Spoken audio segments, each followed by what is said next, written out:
This is LBC from Global, leading Britain's conversation with James O'Brien.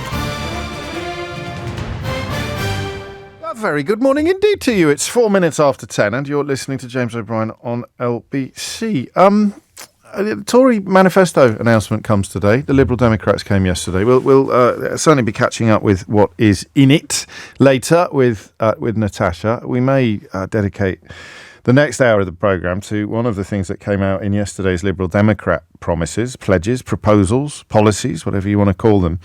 I'm particularly drawn to the idea of cannabis shops opening up on British high streets. And it occurs to me, not for the first time, that we haven't really kept a proper eye on what's happened in other territories where that has already been done.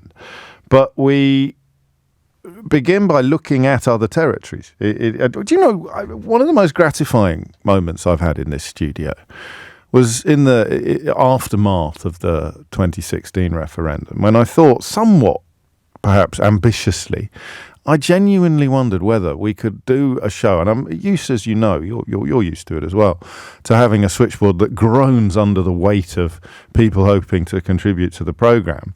Not every day. Some days you're looking for very specific responses to a very specific question. But generally speaking, there's a sort of warm glow of security and comfort that overcomes a radio phone-in presenter when he is spoilt for choice on people phoning into the radio. And I wondered whether we could actually fill up a switchboard with people who weren't in this country. I wanted to find out what we looked like, particularly in the context of Brexit, to people listening elsewhere. And I was so amazed by the response, I even took a photograph of it. I think I perhaps posted it. And ever since then, I've been aware of the privilege of talking every day to people who are way beyond the environs of these islands. Although we talk chiefly about domestic politics, some people, of course, have an interest in the broader sweep of politics beyond their own country. Some people are expats, or immigrants, as we'd call them if the movement had been in the other direction. Some people are living overseas and keen to keep in touch. Quite a lot of listeners in Australia, would you believe, who probably fall into both categories. And then, dare I say it, there might be some people who just enjoy our company every day and find it preferable to whatever is on offer in their home countries. And it is to you that I speak today. It is to the people of continental Europe, as I suppose we call it now, or the EU, which doesn't quite cover exactly the same territory, that we turn our attention this morning. And there are two reasons for it. The first is that the results in various elections in 27 EU states have been interesting. They're not quite as seismic as some people either suspected or indeed have reported. The centre has held, but there are, if there's not an actual eruption, there are certainly shockwaves in place as voters supported parties that are, I think, reasonably described as far right. And that's the thing that stopped me first. You know, the memories of the D-Day commemorations are still fresh in our memories, and were still fresh in the memories of people, particularly in France and Germany, who made their way into the ballot box and cast votes for parties that are closer to the closer to the far-right history of continental Europe than the other alternatives on that paper. And it's an unhelpful phrase in some ways, because the umbrella under which all of these far-right parties sit is almost too huge to contemplate. For example, Marine Le Pen's outfit, which is no longer called the Front National, it's called something else these days. I'll remember what it is called in a moment. But they have cut off some contact with the AfD. Those are Nigel Farage's friends in Germany, because one of their senior politicians talked about the SS in fairly warm words and talked about how they're not all National Rally, of course, the Rally National it's called, talked about how they're not all criminals and should be sort of a little bit of historical revisionism in the case of the SS, which should get you a column in Andrew Neil's Spectator magazine, but is still considered to be beyond the pale by the far right French party, so that they've sort of ceased contact. But the AFD, who are riddled with Nazi legacy. I think, wasn't the woman that invited Farage to address them a few years ago, wasn't she the granddaughter of a senior Nazi? And in the week that we commemorated D-Day, people are voting for these parties. What do they have in common? Well, that's quite easy, actually. What they have in common is that they insist that reducing the number of foreigners or minorities in a country, in a nation, in a territory, would make it better for everybody left there. It would make it better for everybody else. Where that umbrella once again becomes enormous is that they don't actually agree on which minorities should be discriminated against. It's why Islamophobes and anti-Semites can often seem to be at loggerheads with each other when ideologically they're more or less identical, of course. But what you could loosely describe all of these parties that are on the march as believing is that we need to get rid of, well, first of all, we need to stop so many foreigners coming here. Indeed, possibly we should stop all foreigners coming here. And second of all, of course, history has taught us that can move fairly quickly into getting rid of the ones that are already here. So if you are deporting asylum seekers today, then perhaps you will be deporting first generation, second generation migrants tomorrow. And that desire, if you like, is always under the surface. And there it is, really. There is the mystery. I mean, you can't really describe these parties as anything other than anti-migrant. And history's taught us that the tougher the economic situations may be, the higher the cost of living. Rassemblement national. Forgive me, my French translation there was wrong. Rassemblement national. Merci, Oli. They are anti-migrant parties. That is all that they really have in common. Historically, far-right parties then move into things like the sexual autonomy of women. They may be looking at religious freedom. They may be clamping down on media and judiciary. You don't need to reach far into your memory banks to find British politicians attacking judges or even attacking opinion pollsters. The idea of fascism is that you control everything. You are completely in control of everything. And yet it starts off with anti-migrant sentiment. So there are two questions here, really. The first is, in the context of D-Day celebrations, how can so many people in Europe have voted for far-right parties this weekend? And if you are there, obviously in these countries, you'll be particularly well placed to answer these questions. 0345 6060 973 is the number that you need. And then if we want to introduce a domestic angle to it, why is this country going in the other direction? It's weird, isn't it? Why would the United Kingdom appear to be, according to all of the opinion polls, moving leftwards? Now, admittedly, Keir Starmer has, if you like, moved into uncharted territory for a Labour leader when it comes to talking about... Well, no, he hasn't, actually, because Ed Miliband did the same thing. They've been promising to bring immigration down for almost as long as the Tories have. But they don't do it with that sort of nativist snarl that people who dream of planes taking off full of asylum seekers deploy. But it is a little odd, given that we have very, very right-wing media in this country. Don't forget that the Daily Mail back in the day was publishing articles by its owner under the headline, "Hurrah for the Black Shirts." And the same owner, in fact, the same man, was exchanging warm words with senior members of the Nazi Party almost up to the outbreak of the Second World War. And there's a certain relish in how the Daily Mail covers this story today. Again, Andrew Neil, of course, who published a paean to the Waffen-SS by a journalist called Taki. He is here writing under the headline, "On everything from net zero to wokery and immigration, Starmer will be way out of step with his beloved EU." These people are just weird. We've left the EU. I mean, our interest in what happens there should be commensurately diminished until it seems they, quotes, lurch, end quotes, to the far right, in which case, presumably, Brexiteers are queuing up to kick themselves. I don't know. I mean, you've left, it's a far right parliament and we've left it? How did that happen? So what I want to know from you today is why this is happening. If there's anything beyond don't like foreigners, too many immigrants, I would be particularly interested to hear it.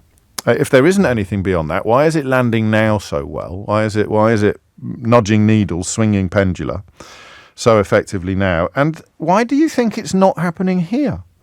Why do you think we have a move? And listen, I don't care what you think about Keir Starmer in the context of this question, because he's clearly to the left of Rishi Sunak's Tory party, even if he's nowhere near to the left of centre enough for you.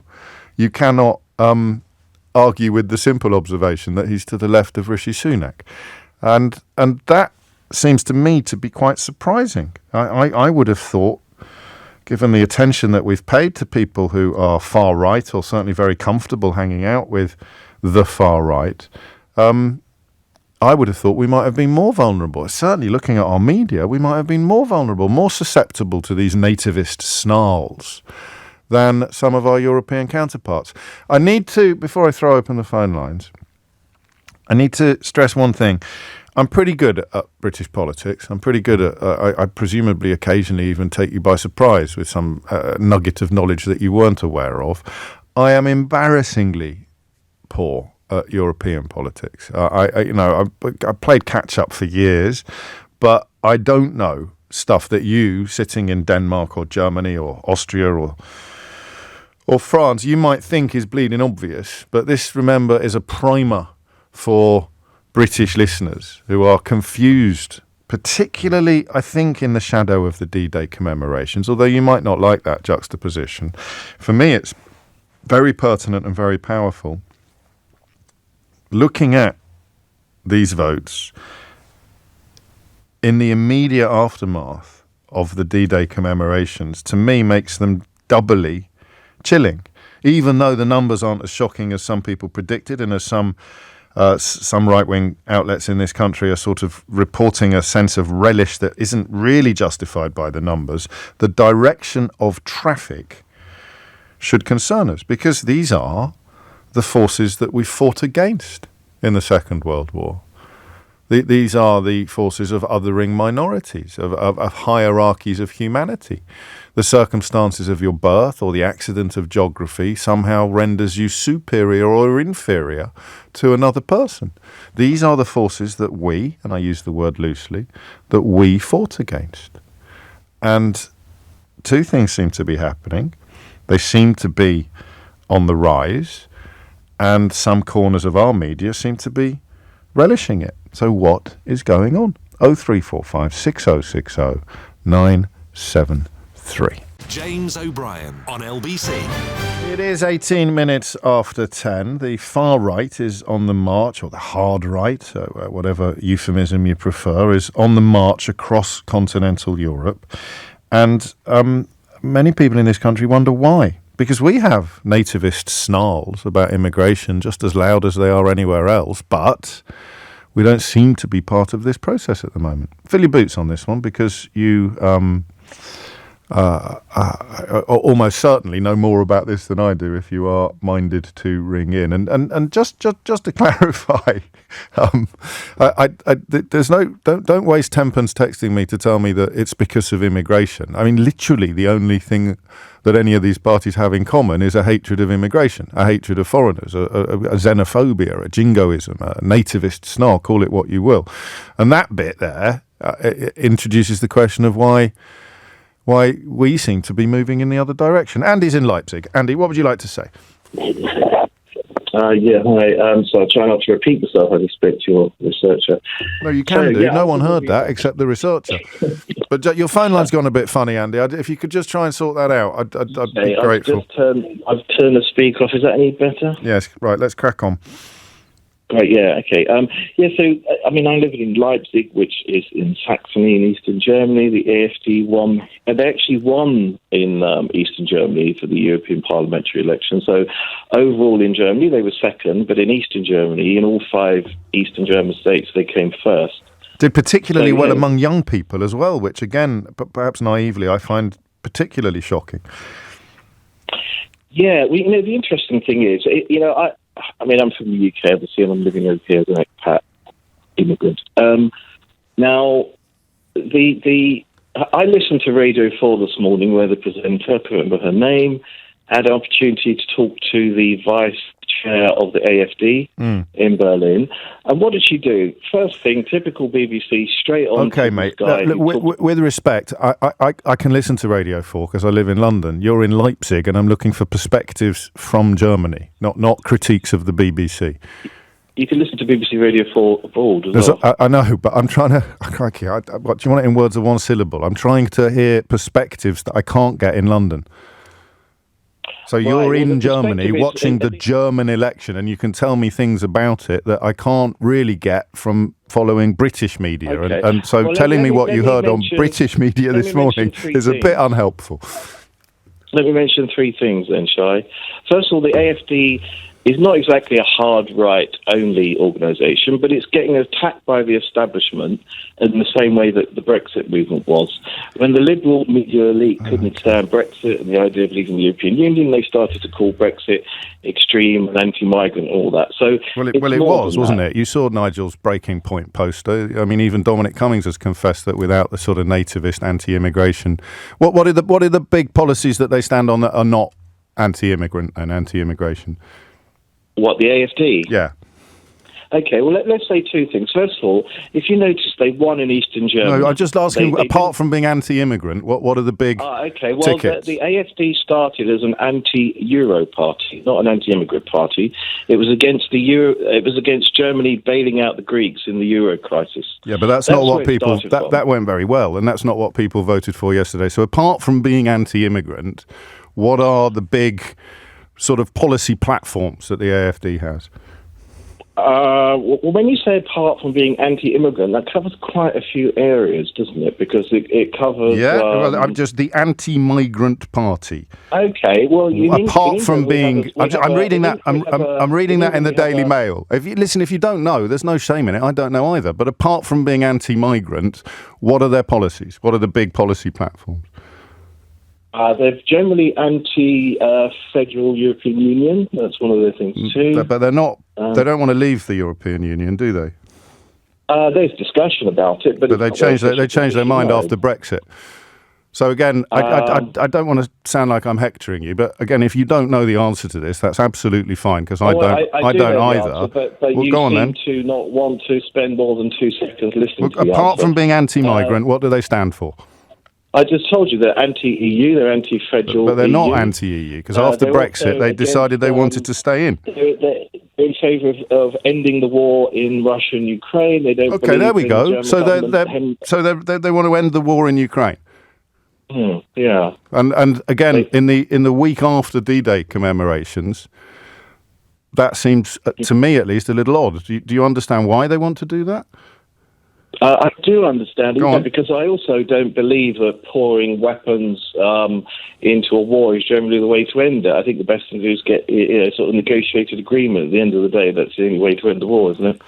Okay, so Putin talking points and anti-migrant. I'm more troubled or confused about how this could be appealing to people, particularly perhaps in Eastern Germany, who well, maybe that's why. Maybe those historic links with the Soviet Union run a heck of a lot deeper than people over here can fully understand, Andy, which is the kind of thing I was hoping you might be able to explain to me rather than critiquing Radio 4. Joe's in, well, let's try Western Germany. Is it Duisburg, Joe? Duisburg, James. Duisburg. It's between Dusseldorf and Cologne. There we go. You weren't born there, I would hazard, from your accent. No, I was born in Manchester, mate. There we go. So I've recently my partner's German. We've been together 17 years. I've recently just moved over to Germany in the last 3 months looking for work. Okay. Bit of a nightmare because of the post-Brexit situation. Yes. Well, that's another story. But I just wanted to comment on the rise of the AfD. And I think a lot of it comes down to the fact that the mass migration that happened under the Merkel government was really badly handled. And there's a lot of resentment within the country about how badly that was handled. You had nearly 2 million migrants in the last 10 years move into Germany. And there's a lot of tension. I feel it in society. I feel it when I go to the shops. I feel it everywhere here. What do you feel? Tell me what you mean. Well, it's the way people look at each other. It's the feeling that you get. It's the kind of looks of kind of distrust and suspicion, really. Do you get it as an immigrant? Do you get it as well? No, because I'm a 45-year-old white guy from Manchester, and I don't get that at all. But so who gets it then? Brown people? No.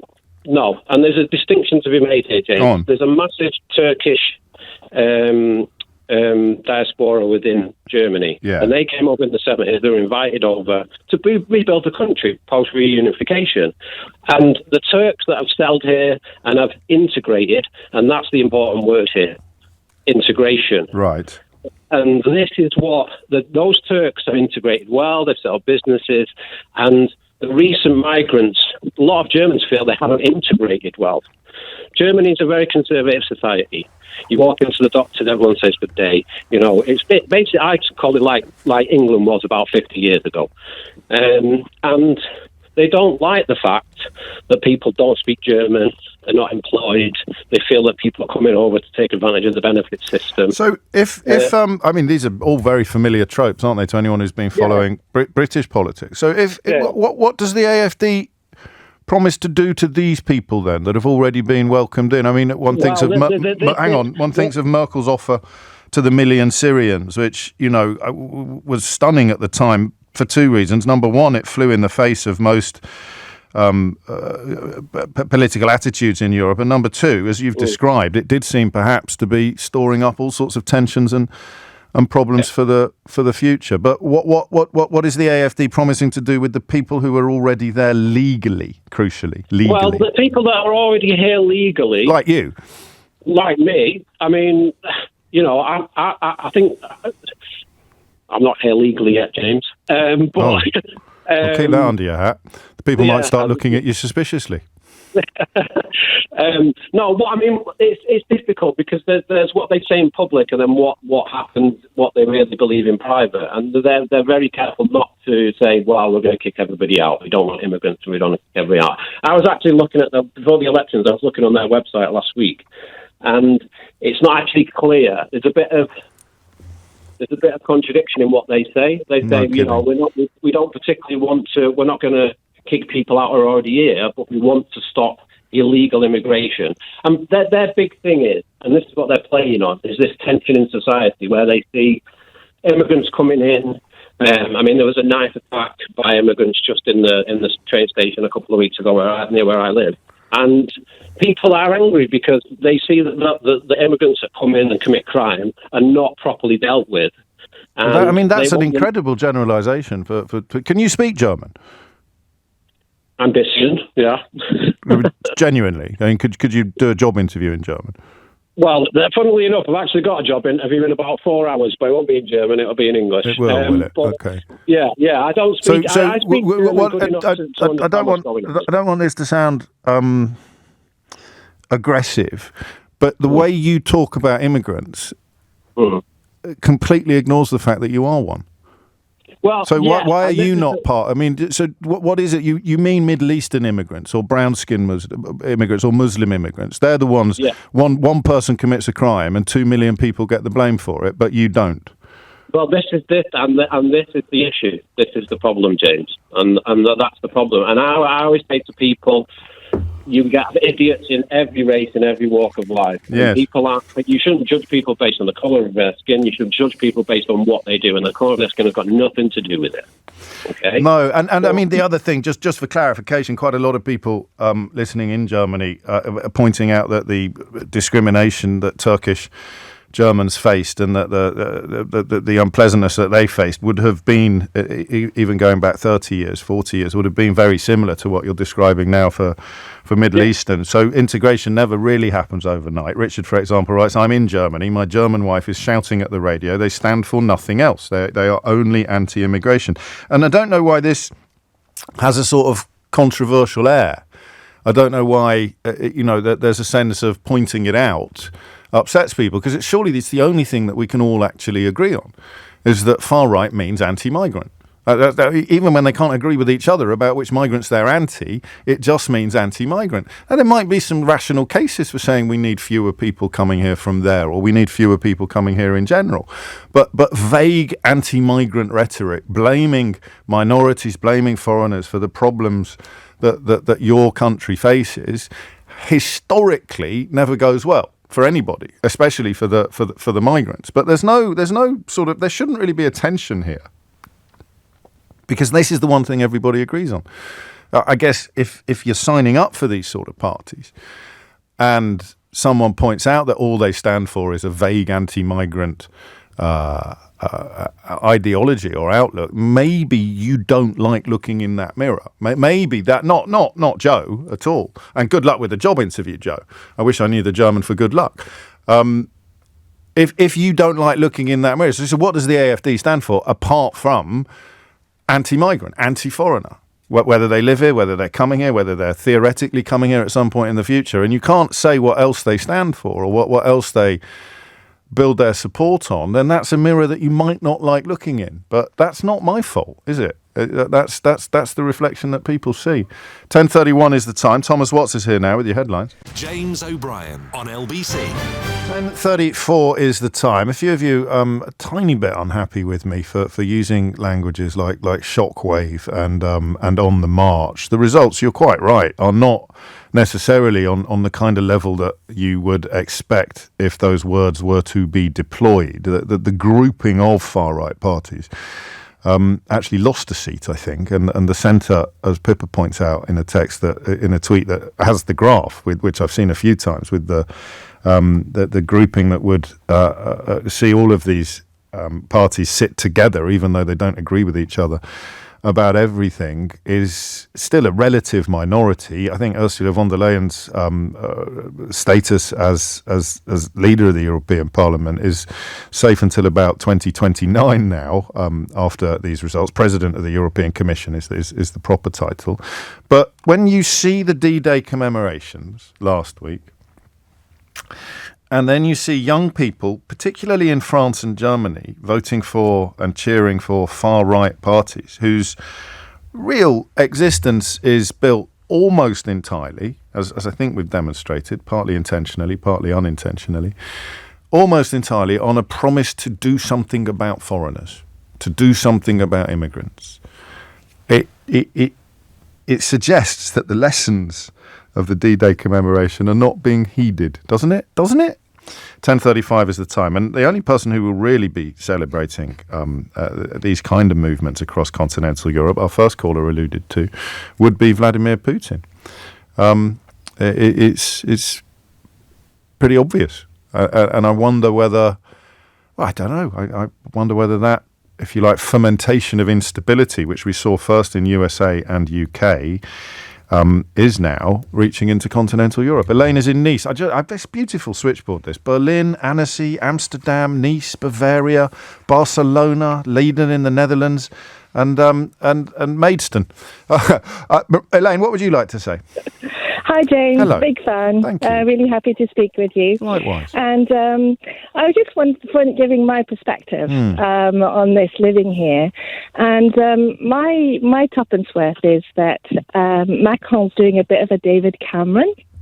And that where David Cameron might not have believed that we would leave the European Union, Macron doesn't believe that the far right can get a parliamentary majority. So it's a huge gamble. Yes. Or actually, I read an even more complicated analysis of it, which would be, even if the Rassemblement National ends up with a prime minister in place, which is this very young chap, he would make such a mess of things that by the time the presidential elections come around and Marine Le Pen runs again, the damage to that movement, to that party, would have been done. But you're right, it does seem to be a very big risk, a very big gamble. Yeah, and I also agree with what you just said, because I read something similar this morning, that he would make such a mess that then finally he could turn around and say, see, these people are just rubbish. They don't know what they're doing. These people being the far right, of course. But it also might be, I think, a way of pushing the French left to get organised, because there's no real opposition here. There's Macron, far right, and then the left is just kind of, since, what's his name, the one that got caught in New York? I can't remember his name now. Mélenchon, I don't know. I told you, you're supposed to be educating me on European politics, not coming on and advertising your own forgetfulness. I don't know. So there's no obvious focal point to go after Macron from the left of Macron. Everything is coming from the right, because he's already... Everything's coming from the right, yeah. Okay, and where does it come from? How do you account for it? And I'm going to ask you, if you can, although obviously you don't have to include the view of the D-Day commemorations in Normandy in the rearview mirror, just to have that in the rearview mirror from just a few days ago, and then to have this on the road ahead seems to me incongruous. So how has that come about? I get it. And I think there's what I've heard and read is that young people here are not that interested in the D-Day commemorations. It's a long time ago. It doesn't matter. It's 80 years ago.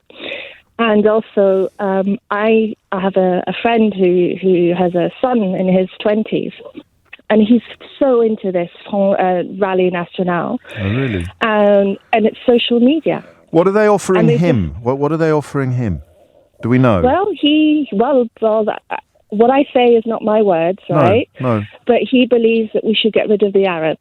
Yeah. It's the Arabs that are causing the problems in France. And it's not true. It's so not true. There'll be problems caused by every grouping. There'll be some unrepresentative examples of it. And his social media, because I see quite a lot of this, given my status as catnip for fascists on Twitter. These accounts that are dedicated to crimes committed by people of colour or Arabs or Muslims or foreigners, and as if crimes are never ever committed by any other demographic, and if you're young and not too thoughtful, you're going to swallow that wholesale. Absolutely.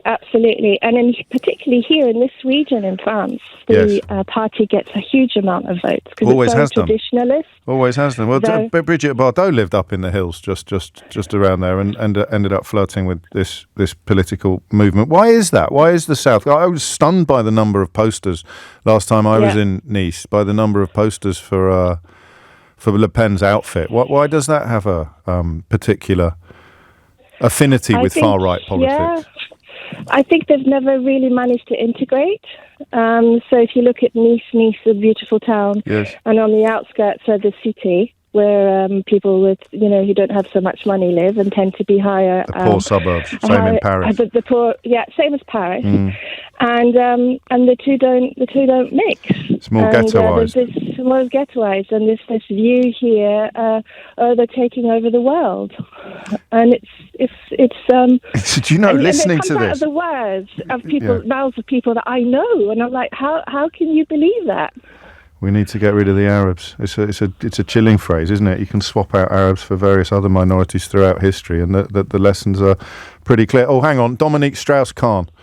Oh, that's it. There you go. Yes, that's the one. Sacre bleu. You're welcome. Thank you, Elaine. Friedman is in Berlin. Friedman, what would you like to say? Hello, James. The reason I called is I was very impressed by your introductory words when you said you don't know much about what's going on in Europe and you like to hear from people who do. So it's not very often in this day and age that people say, please tell me something. Yes. Because everybody seems to know what's going on. I think I put it very simply. I've studied this for many years. Every European continental country is an experiment. And it has long-term, mid-term, and short long-term problems. Yeah. France is into its fifth republic. It celebrates that. This is my homeland. It celebrates that every day. Its fifth attempt at a republic. It makes no bones about the fact that they're in an experimental phase. But on all democracies, all countries are in an experimental phase. Yes. Yeah. And the big problem with the long-term problem is, did they fight for this and did they actually acquire this themselves? And if you turn to Germany, they didn't. No one in Germany fought or struggled for the system of government they've been given. God, I'd never thought of it like that. They never identify with it. Or even prevailed against a threat in order to end up where they are now, in the way that the UK has, in a sense, in a post-war sense. Yes, God, absolutely. That's a clever and this observation. is why the stale United Kingdom, if I may interrupt you, I'm sorry, I know I don't have much time on your radio show. This stale United Kingdom system of first past the post, and it's either the one party or the other, is exactly the stability that makes the United Kingdom the United Kingdom, because eventually they will sieve it out. And this is why the UK people don't understand their neighbours, because if you take France was invaded in 1870 by the Germans, and a third of the country was taken over, re-educated, and they had camps for that. 1914, they did the same. 1939, they did the same. This makes for a very unsure society. And simple numbers on. Yeah, and does that? So hang on, we are going to run out of time, and you've given me more than enough to chew on. But when you talk about these are very insecure new countries, and they're still finding their way. Yeah, but why then does that play into? Well, I mean, we're only talking about figures between 15 and 20%, which I think probably holds true for most democracies when it comes to the appeal of the far right. But why in the current climate? Yeah, well, why the climb? Is going up to 31%, isn't it? Yes, it is in the EU elections, but not in the national polling overall, I don't think. But you see, the thing. Hang on, let me ask you a question. Let me just ask you a question. Sorry. In a couple of sentences. Why now? Yes. Why would this appeal be growing right now in June 2024? Economic uncertainty. Always. And the end of the Christian homogeneity in European societies, they feel challenged. And, of course, the great Christian theory of replacement theory is that they're all going to die out because they don't produce enough white babies and all the black people are coming. Well, I mean, but these are fascist tropes, aren't they? I mean, it's the same with the Jews in the 1930s. These are fascist principles. You think they are. You think they're biting. They're actually... Because, I mean, I always think of France as a model of secularity, but maybe I'm wrong. Yeah, well, you see, France is still a very, very Catholic country. Sure. They did the right thing, just not like terribly Christian. They nationalised the church and threw everybody out. Very Catholic, but not terribly Christian. Would you agree with this? Sometimes these simplistic little things that you pick up on social media can actually cut through. So it's like a circle. It begins with an uninspiring centrist refusing to tackle the underlying social problems that lead to the rise of the far right. That's followed by stagnating living standards, creating fertile ground for fascism, so the far right win elections. Yeah. The far right then drives the economy off a cliff, lowers standards of public life, and generally makes everything objectively worse, followed by an uninspiring centrist defeating the far right with a promise of change and moving back to the uninspiring centrist refusing to tackle the underlying social problems that led to the rise of the far right. That sounds very much like Chomsky.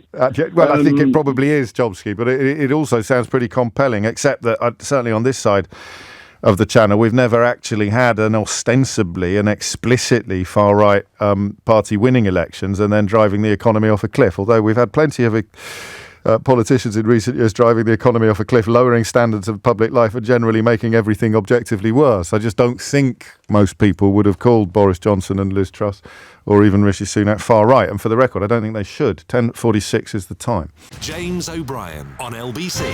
10:49 is the time. I'll read this. It's not Idiot's Corner territory, but it's helpful to understand how these sort of delusions work. It's so weird listening to you carry out mental acrobatics, trying to think of every excuse for the rise of the far right, but ignoring what the supposed far right tell you. It's not indoctrination. It's watching your country turn into an Islamic hellhole before our very eyes. Mate, if you're watching it on Twitter, it's not real life. There are certainly places where you can go in this country and you may feel as a white person that you are in a minority in that school or in that community. But why is that such a problem for you, given that everywhere else in the country, if you were brown, you'd feel like you were in a minority? Integration involves proportionality. But an Islamic hellhole, you sound like the bloke who rang in last week telling us that Sadiq Khan had introduced Sharia law because he'd seen it on social. Actually, that's not fair. He rang in to tell us that Sadiq Khan had introduced Shakira law in 3 London boroughs. And it only existed, that story, on social media. I don't know how you measure how big a deal that is. How does our friend in Nice's friend's son end up believing that they, quotes, need to get rid of the Arabs, end quotes, if not from social media? It's weird, isn't it? And yet, even weirder, perhaps, is the fact that this country seems to be a little bit more immune to these movements, even though we spend our entire lives, it sometimes seems, talking about them. The results are not necessarily what you'd expect on this side of the channel. Marie is in Maidstone. The first caller, I think, from the United Kingdom today, Marie. What an honour. What would you like to say? Hello. I'd like to first apologise for ruining your wonderfully international board. Well, you sound, you say, if I may hazard a guess, you sound a little French. I am, yes. Well, you haven't ruined it at all then. You haven't ruined it at all then. On we go. Right. Well, I just wanted to talk about the results for these elections for the European Parliament. Yes, what do you make of it all? What I found interesting is I think this is the culmination of many years of hard work from the media. Now, if we take a look at the figures in these elections, you've got 60% of 18 to 24-year-olds who didn't vote, and 66% of 25 to 34-year-olds. Now, if you look at the social structure of France, it's what we call the social armature. You've got the 12 big cities, and the rest of that is mainly rural, mainly elderly. Yeah. So in the big cities where you've got that majority of young people, and they haven't gone to vote, most of the French map now looks like it's far right. Now, over the last few years... And these are, sorry to pause you or to interrupt, but these, as often happened here in the run-up to Brexit, these are the communities least affected by immigration. The people who believe, like our correspondent there, Rick, that their country is being turned into an Islamic hellhole are obviously getting all of these scare stories from social media, or they are, like you say, elderly rural communities who are fearful of a threat that is repeatedly thrust at them by people like Marine Le Pen. They're not the people living in the big cities where integration is de rigueur. Absolutely, and there's been this fear-mongering in the media the last few years. Right, sounds familiar. Yeah, coupled with the demonization of the ecologists and activists. So what you found in these elections is that the majority of candidates and options were actually what you'd classify as right or far right, even when they were classified as the centre. And what's interesting about that is that it's been kind of an insidious creep up. So in 2017, it was still the Front National, National Front, yes, which was known as the far-right party. But in 2018, after having seen the election results in 2017, which showed that there was a hike in far-right votes. So in the 90s, it was between 4 to 10% for the far-right. Right. And in 2017, it went up to 24%. So... And now, and that's in the national polling, is it? Yes. Because it was 31.4% in the vote this weekend, but as you've pointed out, that's partly explainable through turnout. Yes, and actually that 31.4% isn't quite accurate because it's actually 37%. Okay. Because it counts also the people who have right ideologies and programs, but have classified them themselves as centre-right. Okay. Now, so what's happening at the moment? What do you think? I mean, I've got the media, I've got the classic, telling people that there are some immigrants around the corner who are coming to ruin their lives. There will be genuine tensions in cities on public services. But that's constant. That's the nature of modernity. That's the nature of the world, if you like, in the 21st century and the 20th century. What's happened recently to give a boost to Le Pen's party? Well, I think we've got to take the context of the recent years into account. So COVID, most people have been closed up on themselves. The rural villages have gone back to true rural living, true communities. And what's happened in the lead up to these elections was what I consider a mediatic failure, because there was a preference for the buzz rather than the truth. So the most mediatized candidate was Jordan Bardella, and that's the leader of the national rally of Le Pen's party. Yes. And the reason why he's had so many votes, in my opinion, is because when he goes and gives his speeches, he isn't rebutted, because the media prefers to take these out-of-context clips of the ridiculous things that he says and then puts those as the headlines. So uneducated, elderly, rural French people will read the headlines and won't necessarily understand the control of the media behind it. So you could swap out those words there for Farage, Brexit and Britain, couldn't you? And go back 8 years. People persuaded that their existences or that their lives are going to be improved by listening to this anti-foreigner rhetoric, and then maybe that's the answer to why Britain is in a slightly different position at the moment, is that we've actually had our faces rubbed in what happens when you believe those sort of xenophobic demagogues. Which is the point Macron made about demagogues. I don't want to run out of time. What do you make of the election decision? What do you make of Macron calling or dissolving Parliament?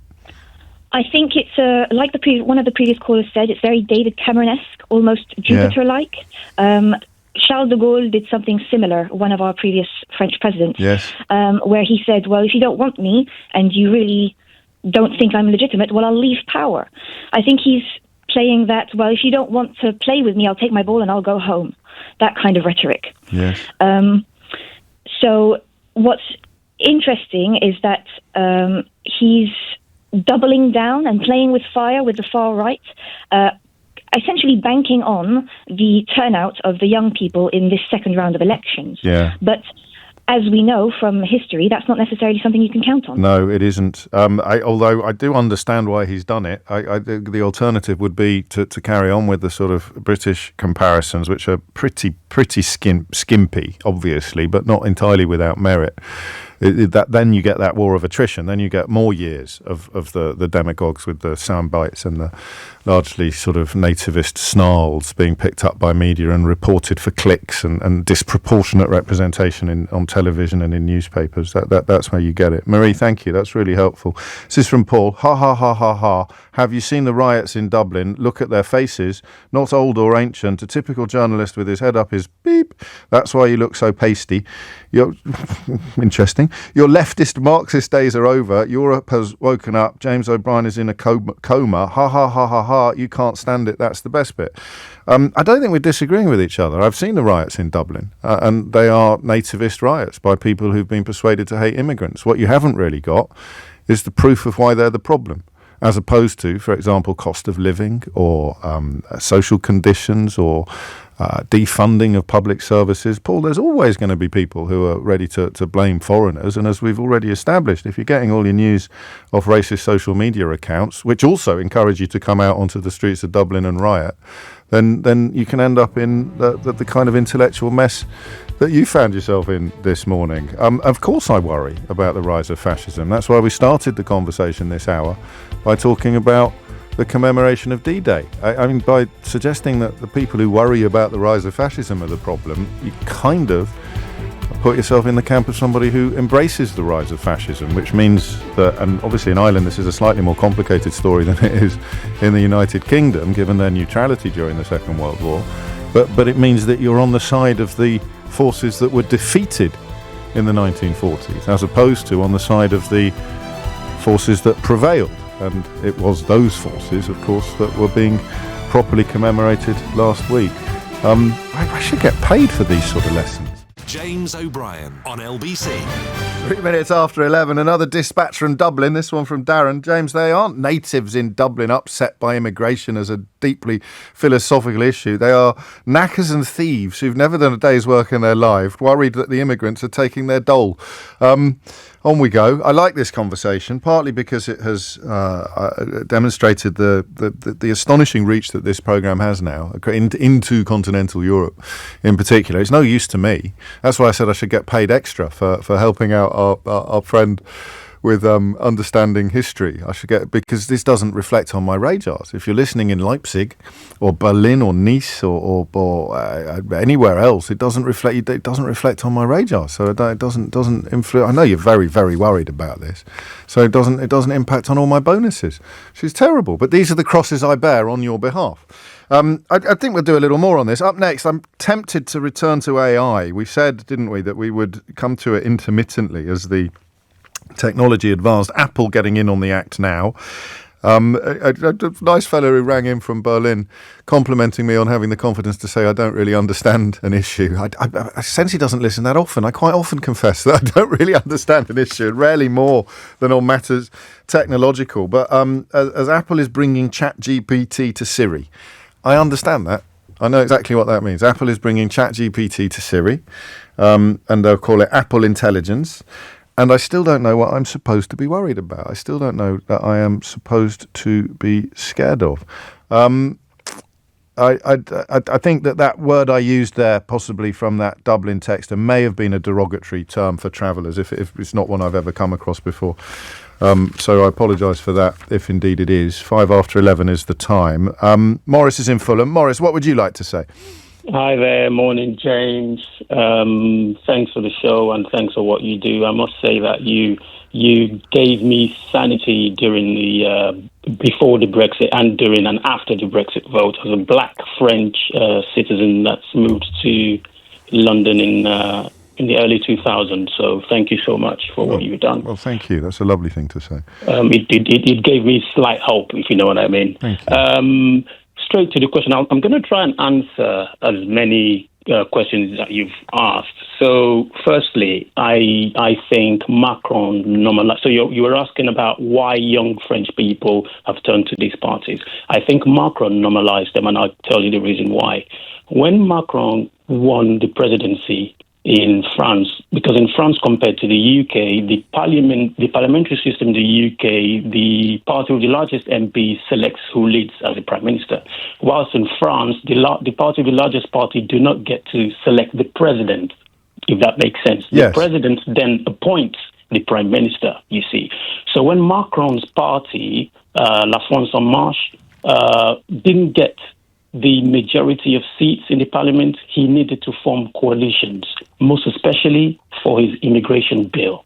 Guess who Macron coalesced with? Yeah. He went along with the Rassemblement National, the far-right party. So he's already bent, hasn't he? He's already bent a bit. And that's crucial, I think, to understanding the decision to call the election. Because he can't bend any further, would be his calculation.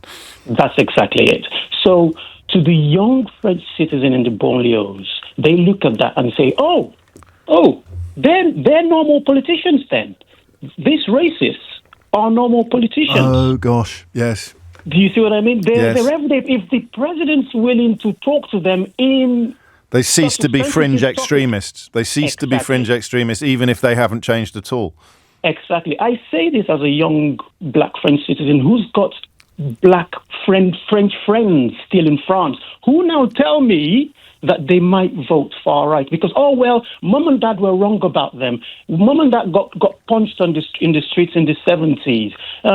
But these guys don't sound like people that are going to beat us up. Look at him. He's 27. He looks like our friends at football. Yeah. You see what I mean? I do, yes. They've done the work. They've done this is the difference between, I guess, Nigel Farage and Nick Griffin, isn't it? That it just becomes a more palatable version of the same sort of rhetoric.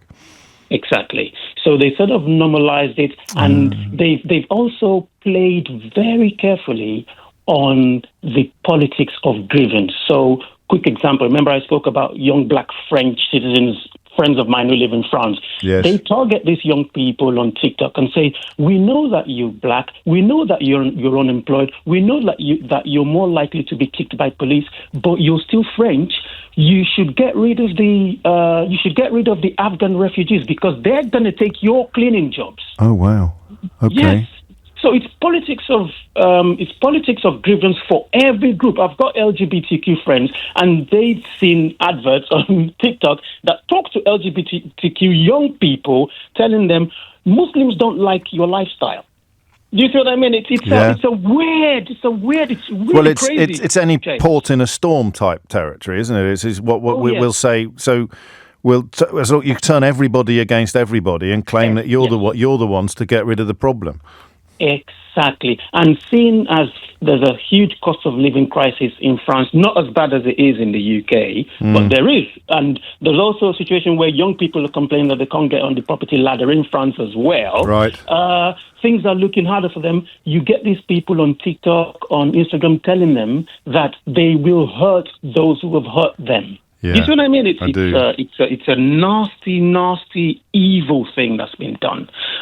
Your question, just very quickly, about why people in south of France have always gone to that sort of far right wing. You need to look at the map of the old Vichy government. Remember the Vichy government? Of course, yes. Where the collaborators guys that went along, yes.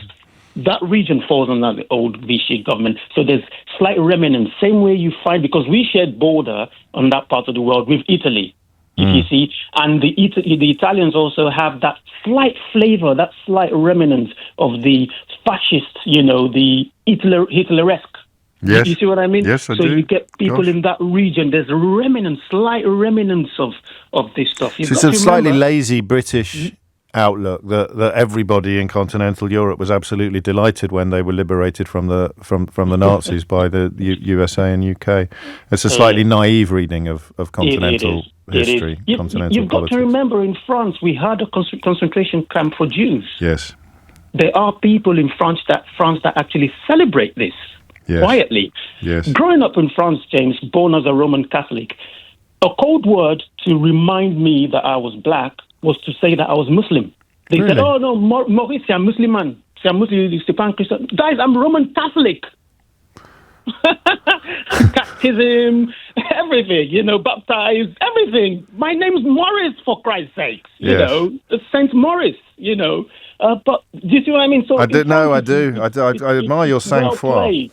I do admire your sang-froid, but that's because you've never known any different. And drawing on that lifetime of experience and of watching these things both closely and with your particular perspective, that France seems to be in a particular place at the moment. I know turnout is crucial, and if you factor in turnout, then only 2 out of 10 young people in France voted for the far right party, as Eddie has just pointed out to me. But 31.4% of the vote it's pretty much double what anybody got anywhere else, oddly, except Italy. So are you particularly worried about the direction of traffic back in France at the moment?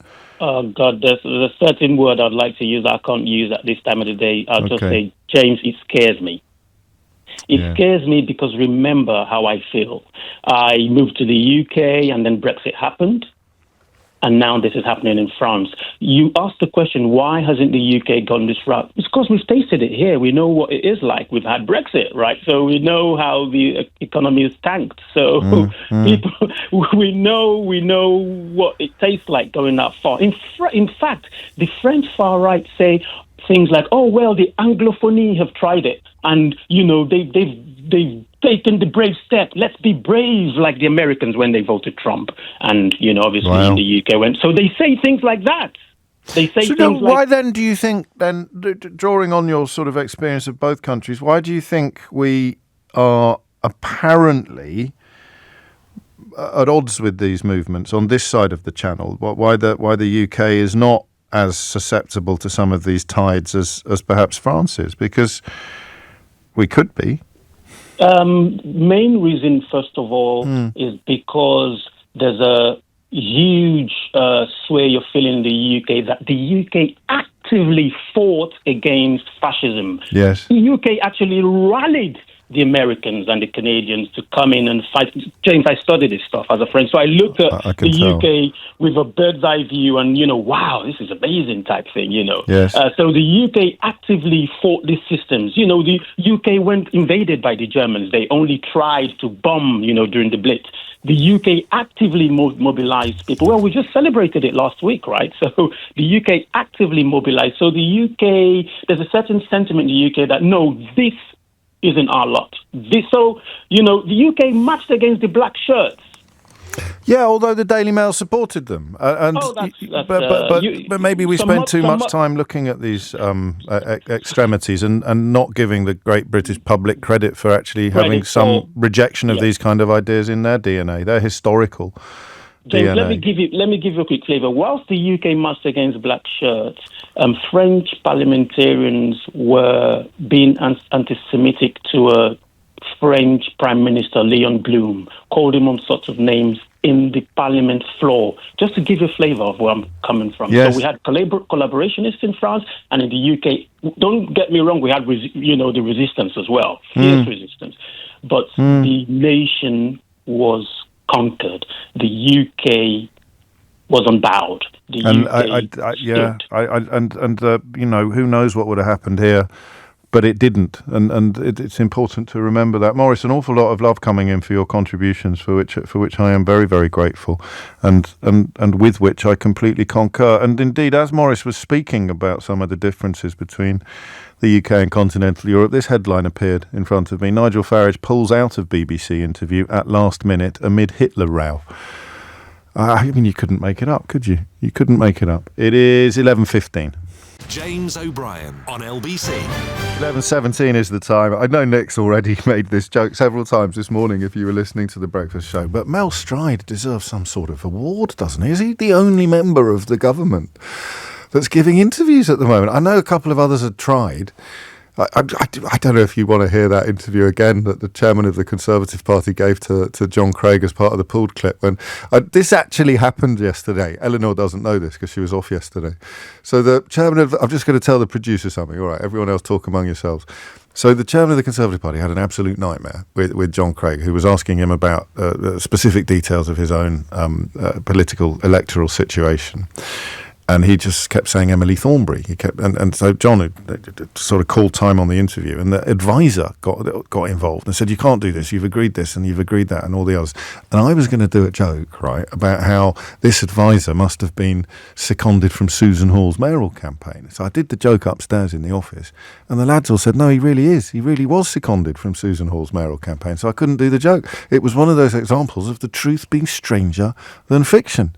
It's also perhaps an illustration of why Mel Stride is now pretty much the only senior Conservative doing interviews at the moment, albeit that, of course, what's his chops?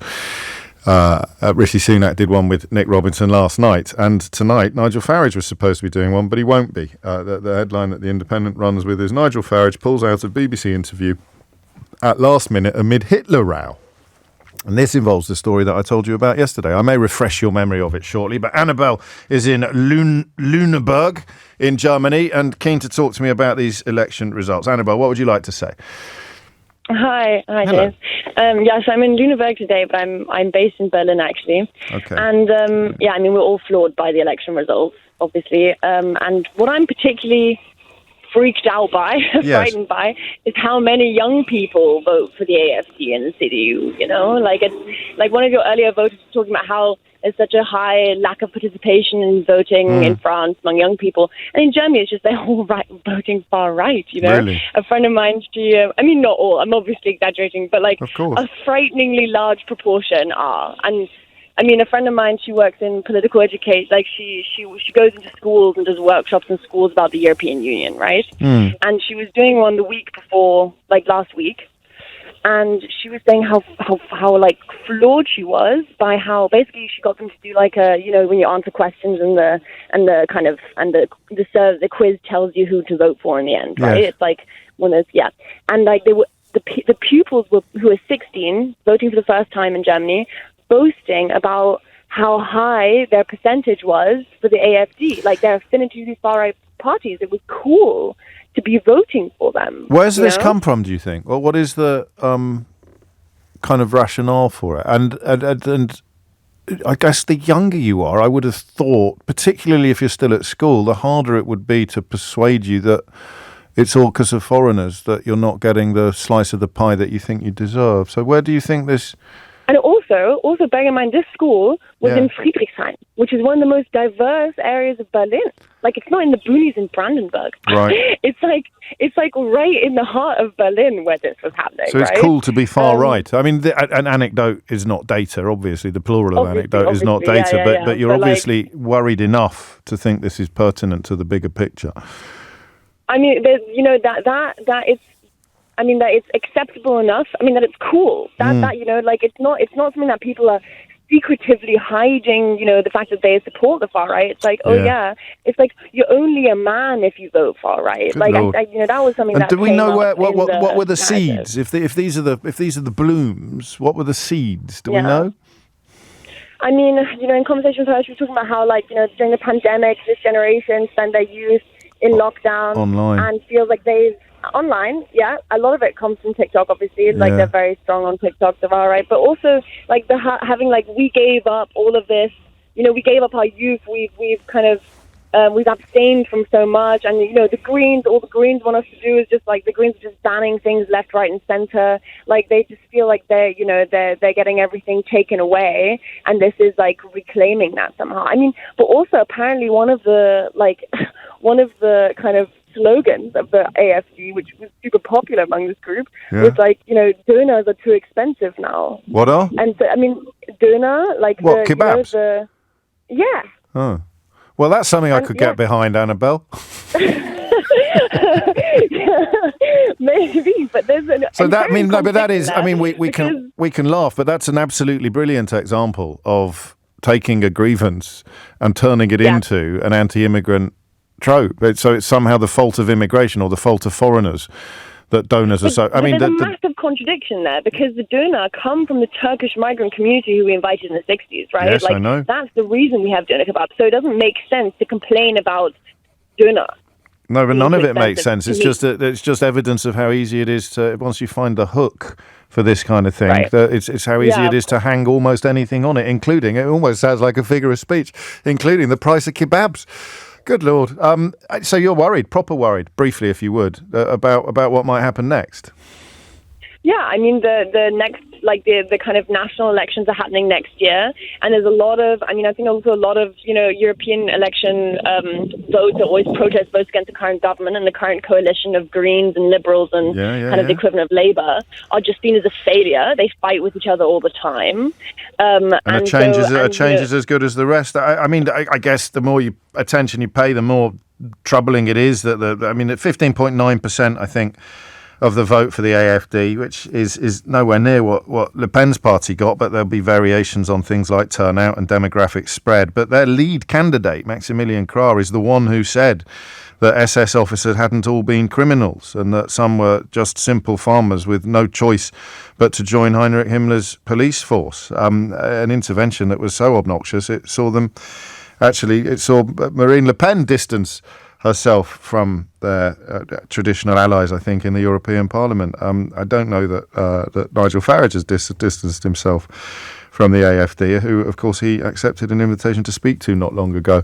But he is reportedly busy pulling out of BBC interviews because one of his candidates is embroiled in crikey, it's 2024, embroiled in a Hitler row. Maybe this candidate who said that we should have appeased Hitler, we should have actually accepted his offer of neutrality instead of actually fighting the Nazis. Maybe that's what Farage meant when he talks about understanding our culture and our history.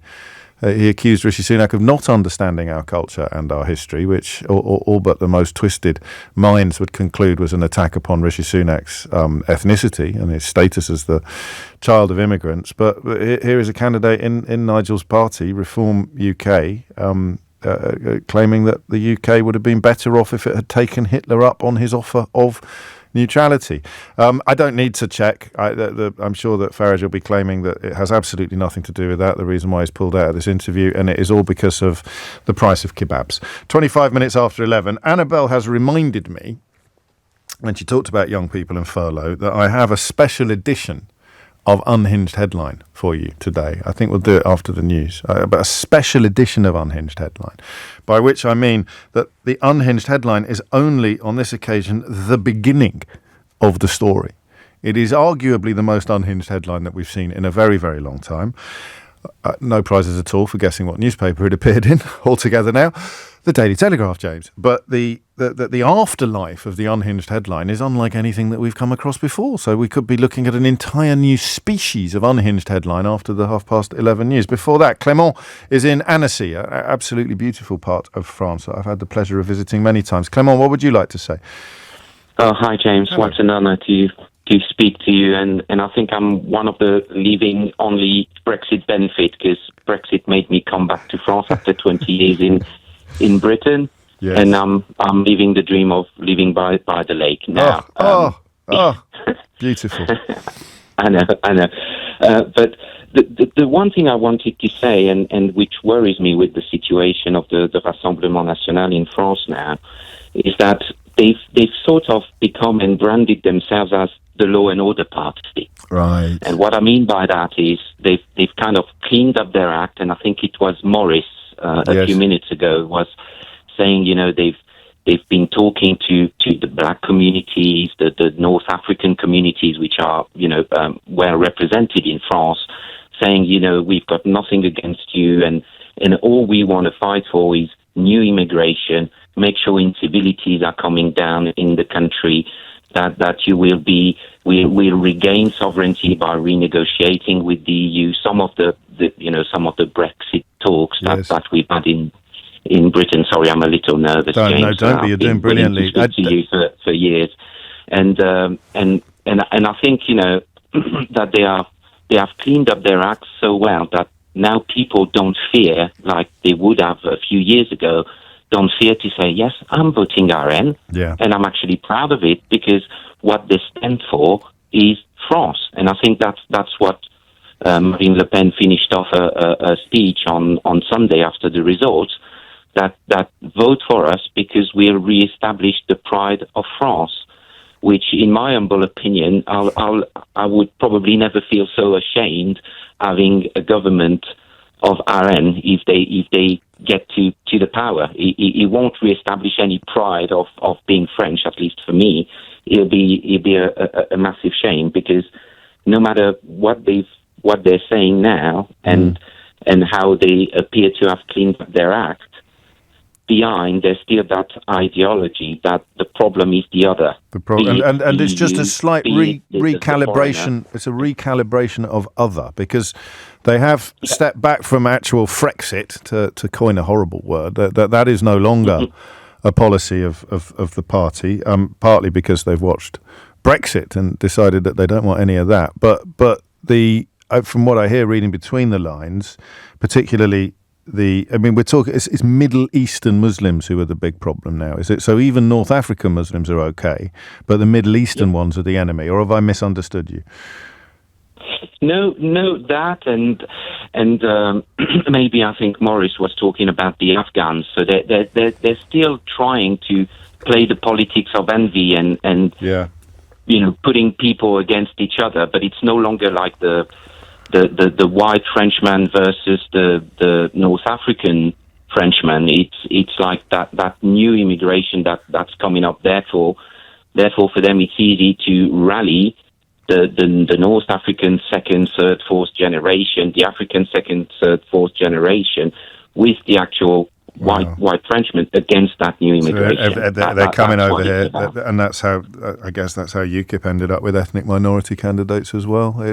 Some of these tides are obvious. Some of them do cross the channel, and others are peculiar to France, or peculiar to Germany, or peculiar to the United Kingdom. Before you go, on a happier note, Clément, I don't know if I'm sure you've availed yourself of this opportunity, but I've rarely had a more enjoyable afternoon than when I hired one of those little motorboats with a slide on the back on the lake in Annecy. It's just the most beautiful way. It is a beautiful part of the world. And look, James, I hear you've got to go for the news probably. This is true. But Keep up the good work. Thank you. Keep up the good work.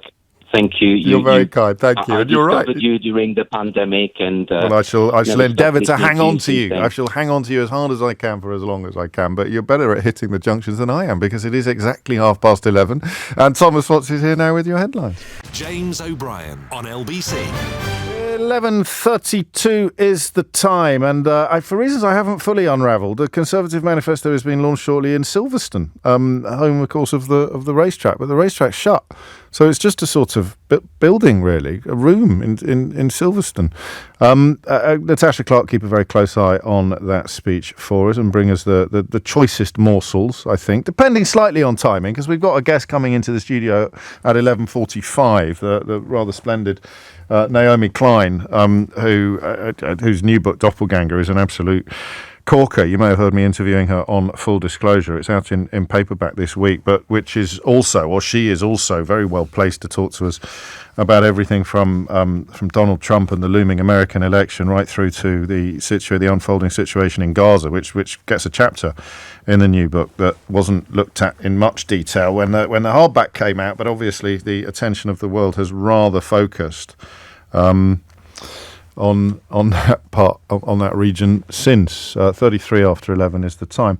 Before that, a couple more calls from continental Europe on the question of what is actually happening there and how concerned we should be. No longer part of the European Union, of course. Apologies if you hadn't noticed that. But nonetheless, history teaches us, and last week was a particularly pertinent reminder of these lessons, what happens when the far right gets a hold in continental Europe. And its hold has grown this week, not to the extent that some of the more hysterical commentary would have you believe, but it has grown nonetheless. And I think the callers from France and Germany in particular, worrying about younger people, worrying about a sort of cloak of respectability now settling on the shoulders of the previously repellent, it does point towards a troubling future. A word on Italy, if you'd allow. Giorgia Meloni, and Brothers of Italy, I think, has genuinely fascist, indisputably fascist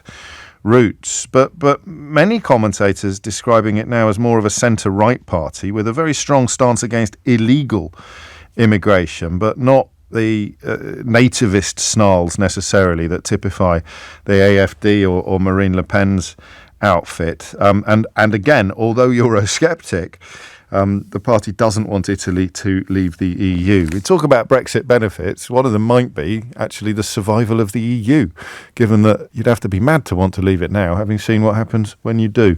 11:35 is the time. Renata is in Bavaria. Renata, what would you like to say? What's going on in your country?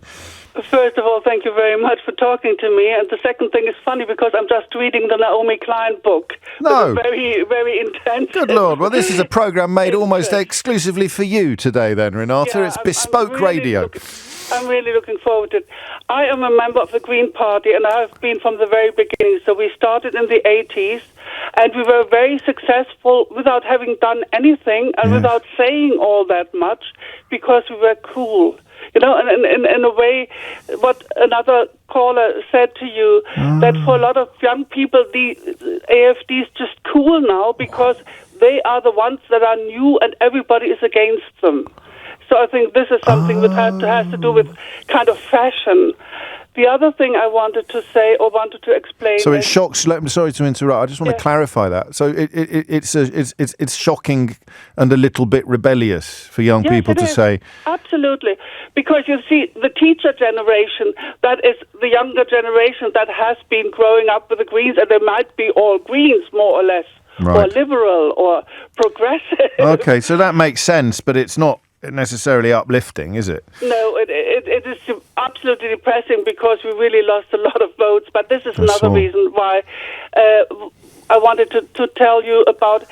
You see, in East Germany, the people believed that the government could do things if they only wanted to. Right. And now they have tried out nearly all the parties. They've tried out the Christian Democrats, they've tried out the Social Democrats, they've tried out the Liberals, they've tried out us, the Greens, and they never really got what they wanted, which was a miracle, and miracle you can't do.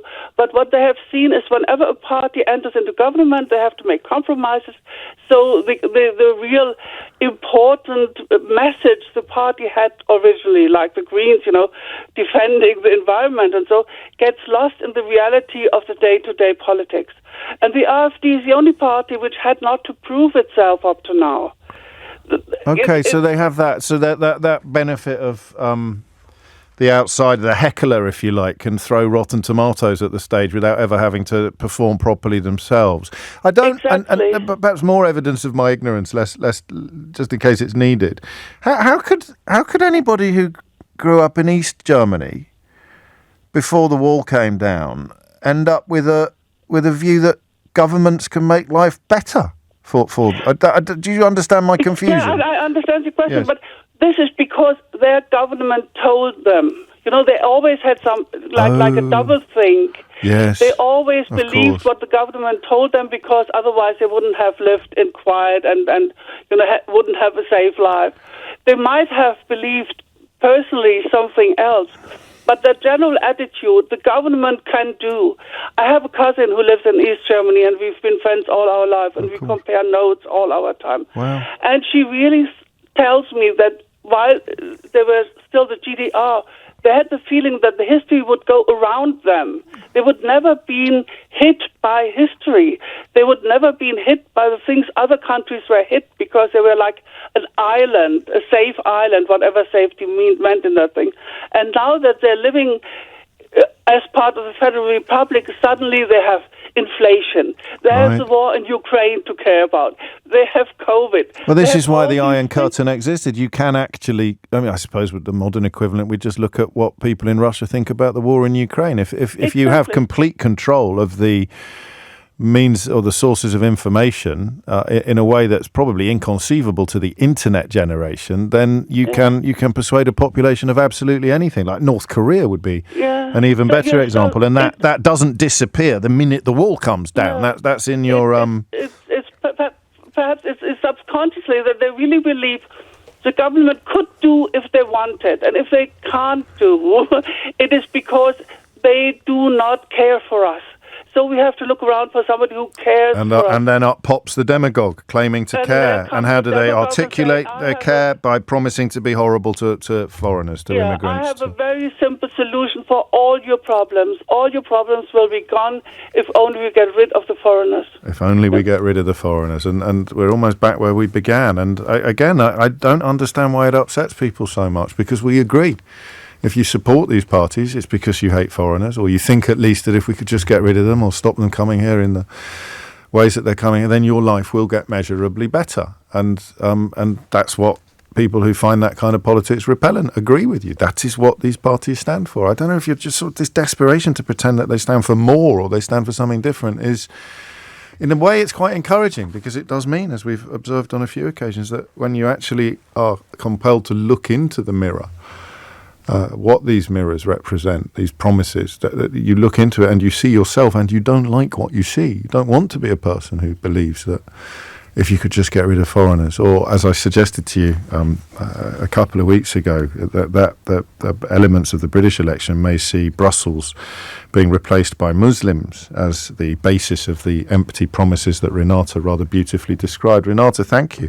I shall tell Naomi Klein that you're currently enjoying her book. I love the idea that the book you've got on the table in front of you is the one whose author we're about to speak to. That's coming up next. Before that, though, a special edition, I think, of this, because this is just brilliant. Unhinged headline. So here's the unhinged headline, right?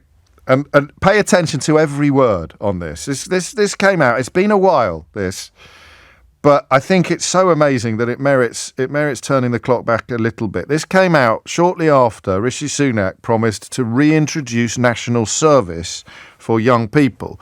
And someone called Hamish de Breton Gordon wrote a piece in the Daily Telegraph under the headline, wait for it, actually, no, we're going to have another sound. This is so good. So without any further ado, we're going to do the sting, and then I'm just going to read you the headline. Unhinged headline. Young people should welcome national service as a way to say thank you for furlough. It is time they repaid their debt to the nation. Now, I know what you're thinking. You're thinking, hang on a minute, the scheme is aimed at 18-year-olds. They would have been at school in 2020, and therefore they didn't receive any of the they didn't benefit from any of the multi-billion pound scheme to subsidise the wages of people who couldn't go to work. It goes further in the article. He says they had their, and I quote, incomes preserved by an enormous national effort. Now, Unhinged headline, this one appeared online. So it actually started changing in real time as people started pointing out just how unhinged it was. So after a few hours, the headline actually mutated to young people should welcome national service as a way to say thank you for lockdown. So that turned the article into one that was essentially telling the children who, well, let's put it very simplistically, kept their grandchildren alive by having their education and their existences turned upside down by the privations of lockdown. They were the ones who should have been grateful for it, the ones who made the biggest sacrifices. So obviously somebody managed to explain that to the sub-editors and the writers at the Daily Telegraph, because a few hours later, the headline changed again to, it's time all young people, not just those turning 18, repaid their debt to the nation. And with every headline change, they were actually changing the body of the article as well. So it now reads, those young adults who benefited so much from lockdown and furlough, their health and jobs preserved by an enormous national effort, should be given an opportunity to thank their elders for their sacrifices. Which makes absolutely no sense at all. So for the first time ever, we've watched an unhinged headline undergo real-time evolution. And at the end of that evolution, it was, I think we can say, just as unhinged as it was at the beginning.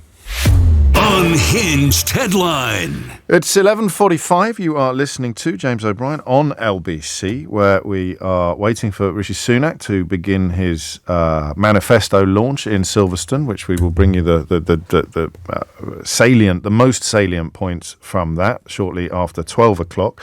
And up next, the Northern Naomi Klein joins me to talk about all manner of things, but chiefly her new book, or the paperback publication of her new book, Doppelganger, which is, I believe the technical term is a doozy. James O'Brien on LBC. 11:48 is the time. You're listening to James O'Brien on LBC, where the conversation takes a slightly different turn now. I'm in an unusual situation, Naomi Klein, because I've already interviewed you for a full hour about your new book, Doppelganger. And what are we going to do now? A kind of truncated version, a précis version of the original interview, or are we going to explore new territory? Yeah, we could talk about my dog. We could talk about your dog. Who has a doppelganger. Rishi Sunak's Manifesto launch. I don't know. I want to tell you something quite funny. I don't know if you're aware of it, but of course the fundamental basis of the book is you being mistaken for another writer with a similar heritage. Well, it's the starting off point. It's not the basis for the book. Naomi Wolf. Did you know that she's in town as well at the moment? I just learned that. And have you seen what she said about London? She's trashing your fair city. I'm in terrible. London for the first time in 5 years. It's unrecognisable, grotesque, huge modern buildings, no sign of British culture except for vestigial pubs. And the point is that as she went off the deep end, people thought it was you. Yeah, so I'd like to say for the record that I have very much enjoyed my time in London. Yes, quite right. But that thing of hers, tweet, whatever, I don't know what we're calling them these days, is it's interesting because it's also it's anti-migrant. Yes. It's full of right-wing dog whistles, which points to the fact that she's not just my doppelganger, but she's a doppelganger of who she used to be. I mean, she used to come to London and she was celebrated as a liberal feminist. So she's one of these people who has changed during the pandemic years and turned into a doppelganger of her former self. Who knows? She's probably hanging around with Farage, like, judging by her allies in the States. I would not be at all surprised. I watch this space, and that is what intrigued you most, I think, this notion of what you call a mirror world, into which you then followed her. Yeah, she's like she's the white rabbit, and I fall down the rabbit hole. I think lots of people have. I mean, do you have a doppelganger? Is there somebody who you get confused with? I don't think so. No? I'm worried now. Yeah. But no, I don't think I'm important enough to have a doppelganger now. Well, it's not that uncommon an experience, because I think particularly in the age of social media, we're all exposed to more people, more faces than our brains are really wired to sort accurately. So we put people into sort of similar baskets. So we're both nonfiction writers named Naomi, and it gets confusing, particularly in the UK where we're North American. Yes. So it happens more here than it happens at home, to be honest with you. But I don't think the confusion itself is that interesting. It just becomes a vehicle to grapple with all the ways that we're doubled and confused and changing to... And an instability Yeah. at the heart of communication, where once we thought things were pretty much cast in stone, I think. Because this takes us all the way to Trump, who features quite heavily in the book, the mirror world that he inhabits. Yeah, I mean, I do think that the political signals are getting scrambled in new ways that we need to understand. You know, you look at a figure like Giorgia Meloni, and I think she's rising and becoming ever more powerful. You know, she's about to host a G7 summit, and she is a seriously, you know, I think quite a dangerous far-right figure. But what we've seen is because she presents herself, you know, she sort of reads in a more liberal way. She's playing, you know, the fact that she's a woman in power confuses people. Should this be celebrated from a feminist perspective? And she has really done a huge amount of work rebranding the far right in Europe, and I think making it more thinkable for Le Pen to rise in France. You know, I don't think we have begun to grapple with the way in which she sort of mix and matches, railing against the quote-unquote globalists, the international banks, sort of echoing a left that I have been associated with over the years, and then pivoting it to, you know, obviously rabid xenophobia. I mean, the centerpiece of her campaign is anti-immigrant, but then it's also all of this transphobia and all, you know, when she makes these speeches, I am a woman, I am a Christian, as if people are trying to keep her from being these things. And, you know, the bogus victimhood is a crucial part of the whole.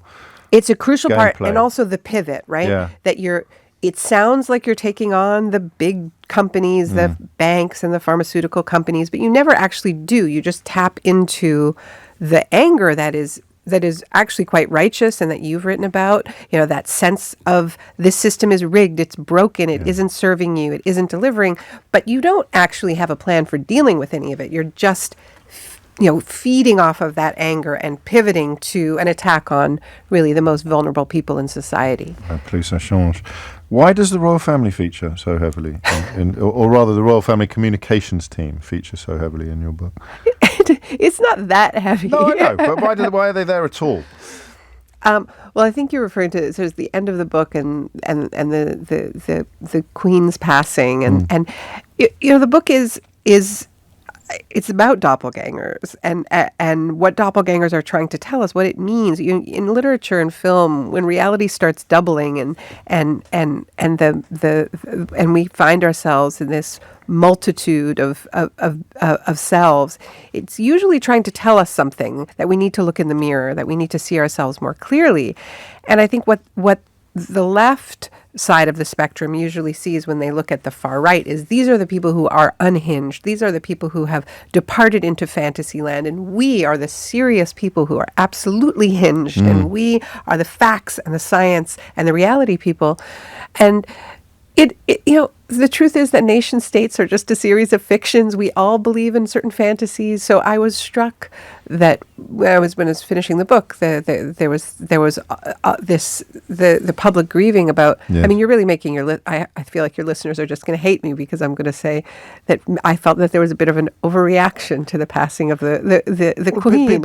People can feel grief. You're not criticising that, but I suggested on air that the queues snaking overnight, that could easily have been avoided. That could have been a ticketed system. You know, we have we've got Taylor Swift on tour at the moment. Right, you can get huge numbers of people in and out of buildings. And I did it just in passing to point out that there is a decision, there's a deliberate decision somewhere to facilitate this epic, almost medieval pageantry, which many of us found very moving. But it wasn't a kind of spontaneous eruption in the way that it was portrayed as. It was deliberately decided that things would unfold in that way. And that's the sort of thing you're talking about. Because if you think about that objectively, and now perhaps with a little bit of distance people can, it's a little bit bonkers. Yeah, and I was actually just playing with the fact that in Canada, we are a part of the Commonwealth. I live in Canada, and but in the middle of the pandemic, there was somebody who just declared herself the Queen of Canada. Yeah. Her name, just a sort of random conspiracy theorist named Romano Didello, and she actually has thousands of followers. And why shouldn't she be? And it just pointed to the fact that, we're all choosing what fantasies we believe in. And I'm not knocking anyone's fantasies, but I would like us to just be a little bit honest that things like trickle-down economics are their own sort of fantasies. And really, we're all kind of looking away from realities that are unbearable. The reality that we are enmeshed in systems of different kinds of depravity and annihilation in our global economy that are hard to look at. It is like all the best books by proper thinkers. It knits together apparently disparate phenomena in a way that enforces a central thesis. I mean, it's a magnificent achievement. It also has a chapter which probably didn't get the attention it would get now on the situation unfolding in Gaza. How does that fit into the thesis? How does that situation fit into the doppelganger kind of thing? So the book did come out almost exactly a month before October 7th. I think you and I last talked probably a week before. Yeah, that's right. And the book does end in Gaza, and it ends with this sort of grappling. So I'm following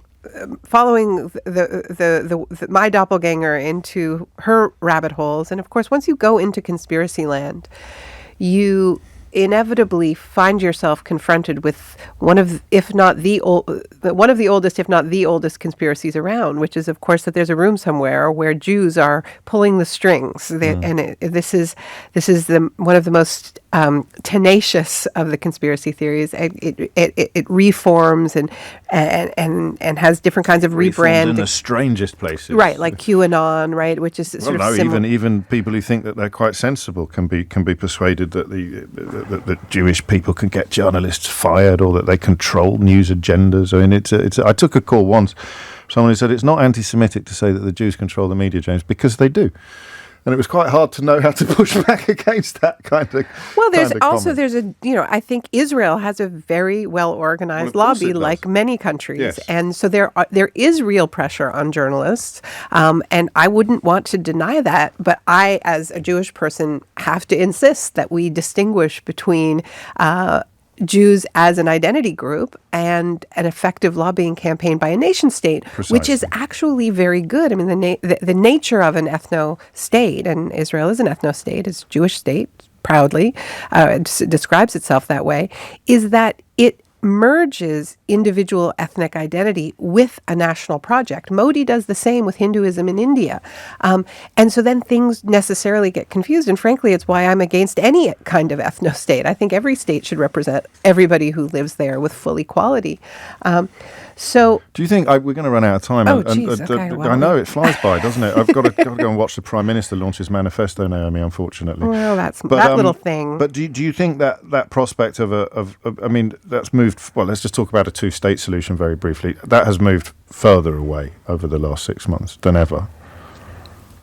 Or closer. I mean, it's unclear. I mean, I think more and more people realize that there has to be a political. There is no military solution to endless occupation, segregation, colonization. There can only be a political solution, whether that's a two-state solution or some kind of one-state federation. The first thing we need is a permanent ceasefire. We need to stop shipping weapons. What else can I jam in there before you get pulled off? Hey, what we do is we leave them wanting more, you see. So Naomi Klein, the paperback of Naomi Klein's Doppelganger, which has been shortlisted for the non-fiction category at the Women's Prize, is out now. It's out this week. It's lovely to see you. Don't slag off our pubs, will you, on Twitter? Don't go on Twitter, start slagging off our pubs. Love this town. It is just gone 12. James O'Brien on LBC.